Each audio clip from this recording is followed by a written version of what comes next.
Hello, this is Adam Betts, and today I will be covering the final project, which is a tiled pattern in Python for CSC 110 Fall 2016.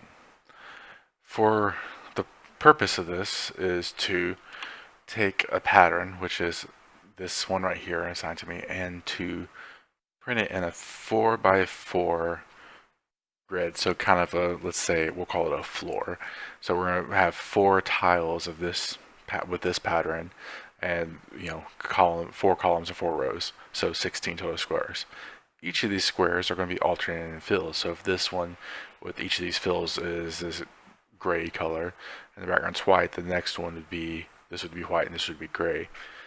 For my purpose, I'm going to use green and blue. So we're going to, and this can easily, this part of it's pretty simple because all we have to do is assign our colors. I'm going to use W and B for the colors, and then we can just assign them to B and W, which Python conveniently lets you do it in one go without having an in-between variable, which is kind of really convenient. But to break this down, we're going to need to first get each of these tiles. And each of these tiles consist of 2 subpatterns. And each of these subpatterns consist of squares and triangles.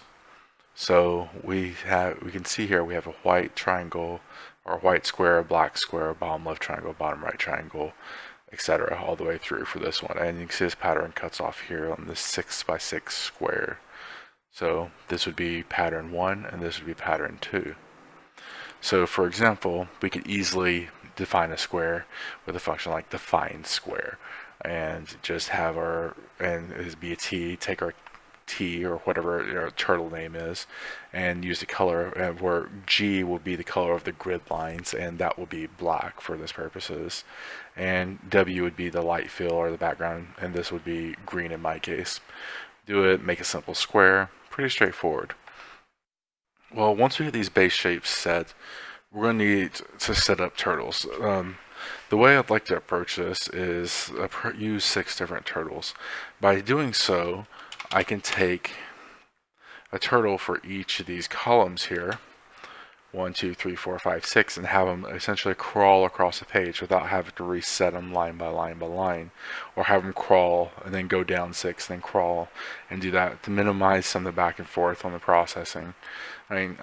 And this is the smallest unit that's going to be repeating for this. So once we get these 2 patterns, we can just do it from there. It really doesn't matter. You could do this with 1 turtle. You can do this with 6. You can do this with, it's a 4 by 4 grid. Each of them 6. You can do it with, 24 turtles if you wanted to make it a lot easier. Well, technically it's 18 turtles a pattern, so then 18 times 4, so you'd get yourself 72 turtles. But I'm just going to do 6 just because I feel like it, and it works for my logic. Doing this lets me set up each pattern in one function, and in order to make this scalable, each side is going to be defined as S. That way it could be 10, 20, 1000, 1, it doesn't matter. We can set it up once, and then we can also use that same S to scale our screen size to make sure it fits the entire grid. This is easy to accomplish with the turtle.setWorldCoordinates command in Python. What it does is it lets you set up your screen, and it does 2 things. It lets me set the 0, 0 coordinate in the top left, so I don't have to do some weird coordinate system. It's really intuitive, and it's a lot easier to pick a start point. And you do this by setting your bottom leftmost point and top rightmost point. So essentially you're going to set your minimum y value, and which, like, you can say 0 is your x point and -10, and you could set 10 if it's your far rightmost point, and 0 of course because it's on your first row, and that would set up a 10 by 10 pixel screen with 0, 0 is the top left and 10, 10 is the bottom right, or actually 10, -10 in this case. So yeah. And we can easily call the turtles 1, 2, 3, 4, 5, and 6, spelled out just like that. So let's get started. For example, we're going to have each of these patterns, and we're going to back out of this for a little bit. And as you can see here, this is the completed project. Now, and I'm going to kind of explain how to get there and go walk through it. So I have this already completed, and I'm going to explain this instead of typing this out, because as you can see, I have about 238 lines of code here, and doing it one at a time is it's error prone. It's already been debugged. I don't want to have to make you sit through a 30-minute process of me doing that. So we're going to have our two base patterns. So our first one is going to consist of each individual shape that's going here. As you can see here, I have a square, a full square, which is going to be the blue color, a bottom left triangle, bottom right, top right, and top left. Conveniently initial, so it's easy to code and intuitive to remember. To do this, we're going to use those to draw the base components of the pattern. So if I do this, we're going to have our two different patterns, and you can see right here, this is the one for our first shape right here. So we have, and I broke it up with comments to row 1 through row 6, which is also convenient because I can set our turtles this way, and it allowed me to debug it one row at a time and go from there. Now, this will be the commands that a turtle would follow to do this entire row here. So make a square, which would be this blank grid square here, move forward 1. So it'd go here, it'd do a square on the top left, it'd move forward, reset to the top left point, which is important, and then it would do a full square, it'd move forward 1. Now for this one, since I'm just defining this triangle in my function, I'm using the square to draw the grid and then filling it with a triangle. It's important to do it in this order since the fill is going to be on top, otherwise it would just blank it out and it wouldn't really do us any good. And this will be repeated all the way across our 6 rows. So our pattern square 1 will be 1, pattern square 1, and then pattern square 2. So by using these two helper functions, we can now actually get to assembling, which if you think about it, since we're going to be doing this right here, we can work from the inside out in our for loops. So for example, we're going to we'll set up a screen in a second, but we're going to do this. So with our innermost for loop right here, we can just have it go this to draw one set of the patterns. We can have for A in range 3, which because it's going to repeat 3 times, and we're going to do this for one row. It's going to do this, this, and this. So we're going to do this first row of 3 shapes, and this is also going to draw the next row, so we'll get this nice little 3x3 grid. So we're going to say for Tn 1, 2, 3, 4, 5, and 6. These are our turtles, and only this is here purely to assign our turtles to here, here, to each of the 6 rows. Now, and we're going to set up a number count function to kind of keep track of this. If n is equal to 1, our n is equal to 0, we're going to be doing this pattern right here, where we're going to go, we're 1, 2, 1. And then we're going to add 1 to our count. On our next count, we're going to be doing 2, 1, 2. And this will allow us to repeat it the whole way through. If we were just to repeat this, we have this, and essentially we can do our entire 4x4 like this. Instead of just doing range 3, we could easily do it in range 16 or however far we want to go it.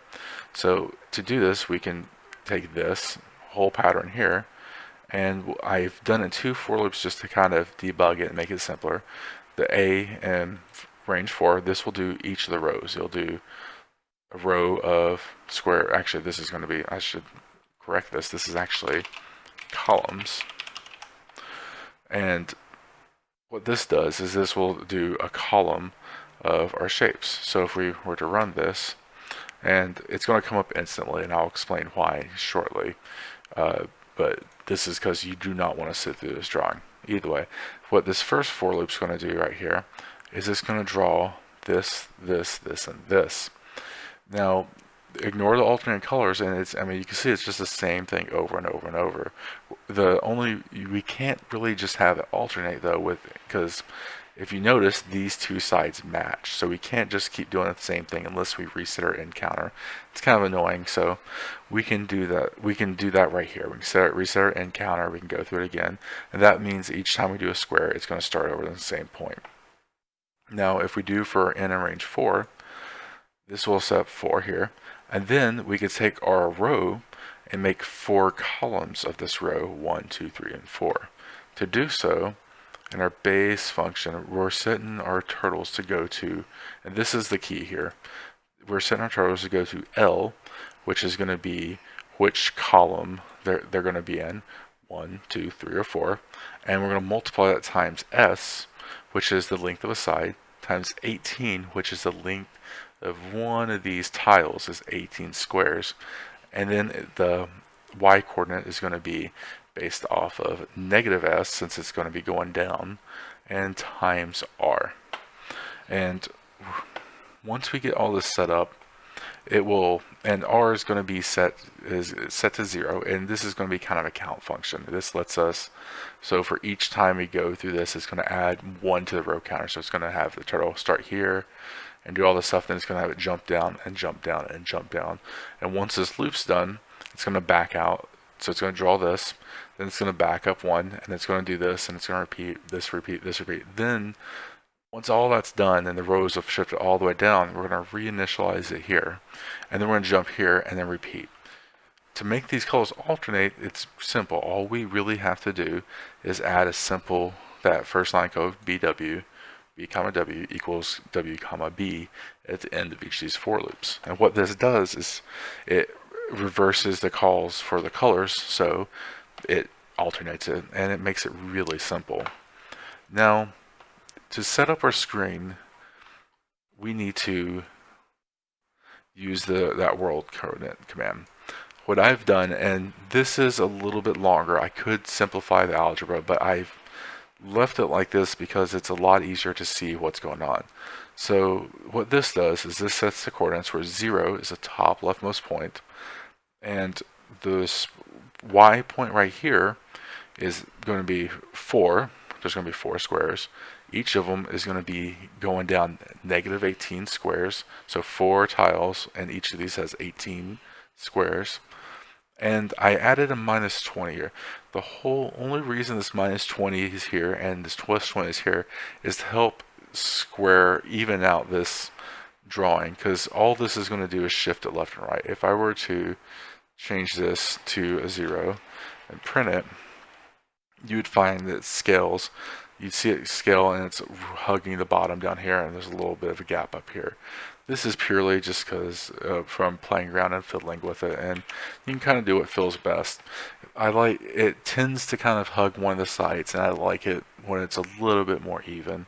And I could even go so far as to change this to 22, and you would see that it would shift even further over and kind of squares up a little bit more. That really doesn't matter. What matters is whatever I set my grid size to, it will change my window size. So if I were to set this to 100 and do this, you would find that the window size would keep growing each time. So if I max size window, you see it's a lot larger. If I were to knock this down to 10, we would get another size, and this is just what the default drawing is.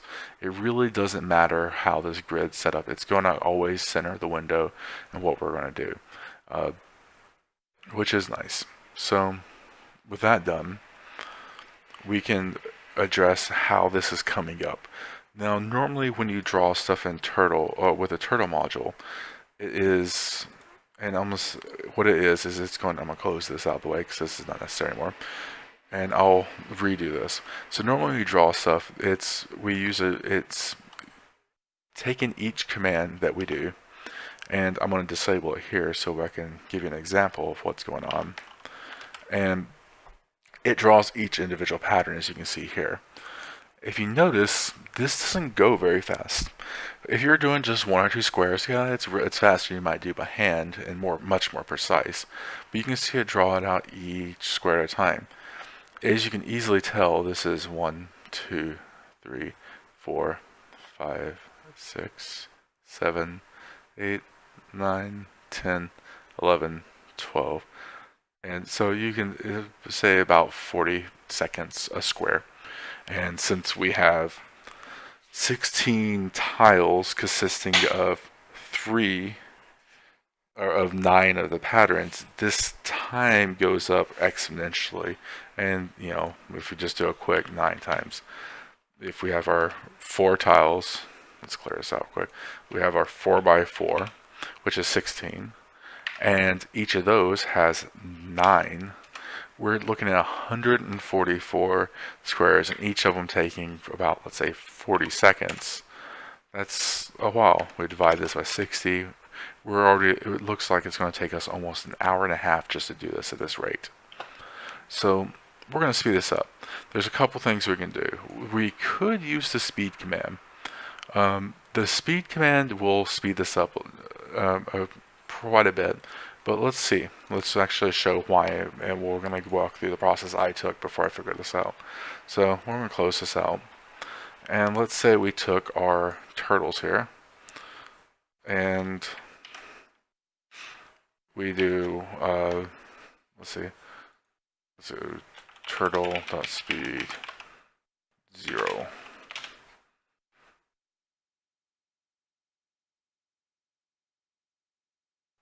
Which really isn't going, actually, 1.speed 0.